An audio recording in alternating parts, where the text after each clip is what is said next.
Hindu calendar के अनुसार करवा चौथ का त्योहार कार्तिक कृष्ण पक्ष की चतुर्थी तिथि को पड़ता है।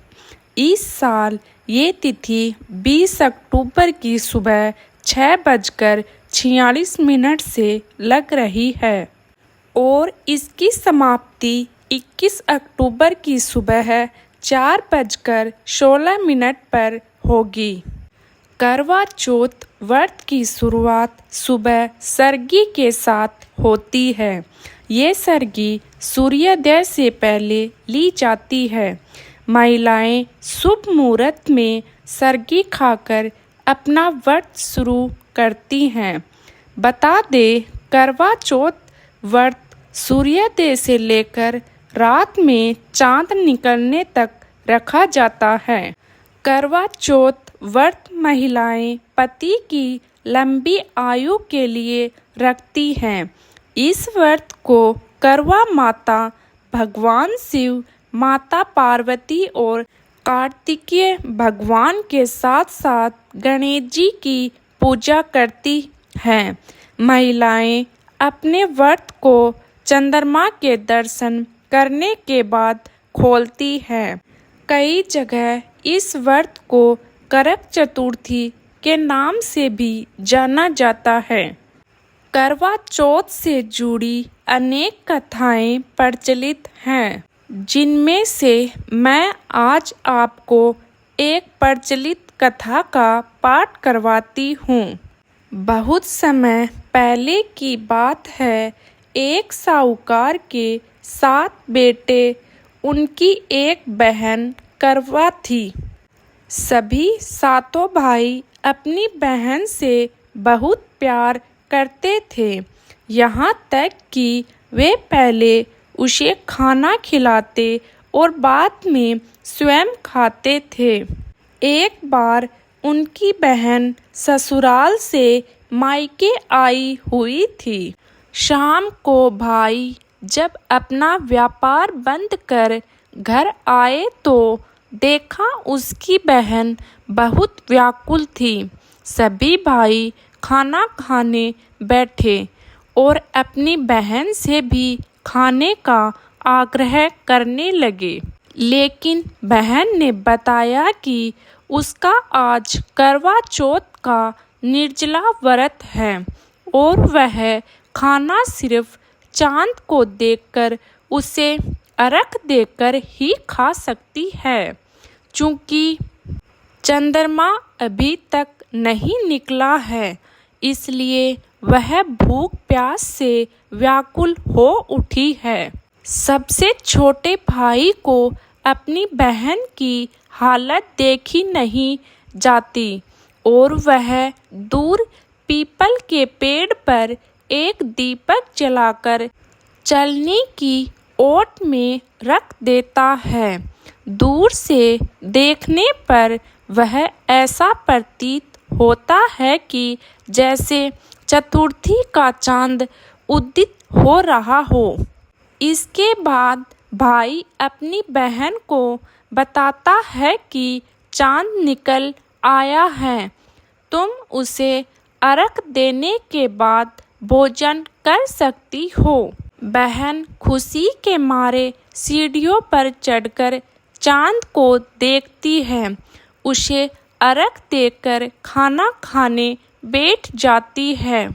वह पहला टुकड़ा मुंह में डालती है तो उसे छींक आ जाती है।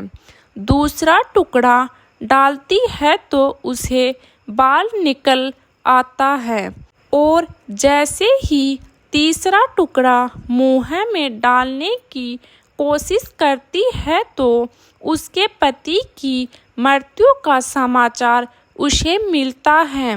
वह बौखला जाती है।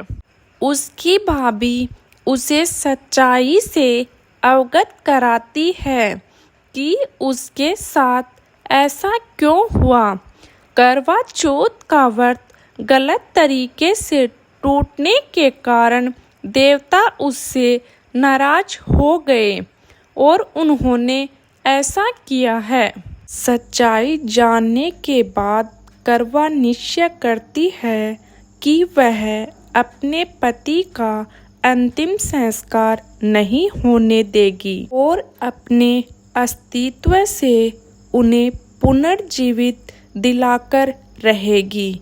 वह पूरे 1 साल तक अपने पति के शव के पास बैठी रहती है, उसकी देखभाल करती है, उसके ऊपर उगने वाली सुईनुमा घास को वह एकत्रित करती जाती है। 1 साल बाद फिर करवा चौथ का दिन आता है। उसकी सभी भाभियां करवा चौथ का व्रत रखती हैं। जब भाभियां उससे आशीर्वाद देने जाती हैं तो वह प्रत्येक भाभी से यम सुई ले लो, पिय सुई दे दो, मुझे भी अपनी जैसी सुहागिन बना दो, ऐसा आग्रह करती है। लेकिन हर बार भाभी उसे अगली भाभी से आग्रह करने का कह चली जाती है। इस प्रकार जब छठे नंबर की भाभी आती है तो करवा उससे भी यही बात दोहराती है। यह भाभी उसे बताती है कि चूंकि सबसे छोटे भाई की वजह से उसका व्रत टूटा था, अतः उसकी पत्नी में ही शक्ति है कि वह तुम्हारे पति को दोबारा जीवित कर सकती है। इसलिए जब वह आए तो तुम उससे पकड़ लेना और जब तक वह तुम्हारे पति को जिंदा न कर दे उसे नहीं छोड़ना। ऐसा कहकर वह चली जाती है। सबसे अंत में छोटी भाभी आती है। करवा उनसे भी सुहागिन बनने का आग्रह करती है, लेकिन वह टालमटोली करने लगती है। इसे देख करवा उन्हें जोर से पकड़ लेती है और अपने सुहाग को जिंदा करने के लिए कहती है। भाभी उससे छुटकाने के लिए नोचती है, खरोचती है, लेकिन करवा उन्हें नहीं छोड़ती है। अंत में उसकी तत्पश्चात को देख भाभी पश्चित जाती है और अपनी छोटी अंगुली को चीरकर उसमें से अमृत उसके पति के मुंह में डाल देती है। करवा का पति तुरंत श्री गणेश कहता हुआ उठ बैठता है। इस प्रकार प्रभु कृपा से उसकी छोटी भाभी के माध्यम से करवा को अपना सुहाग वापस मिल जाता है। जैसे गणपति और करवा माता ने उसकी सुनी, वैसे सभी की सुने, सभी का सुहाग अमर हो। ते ही सब सुहागिन को मिले।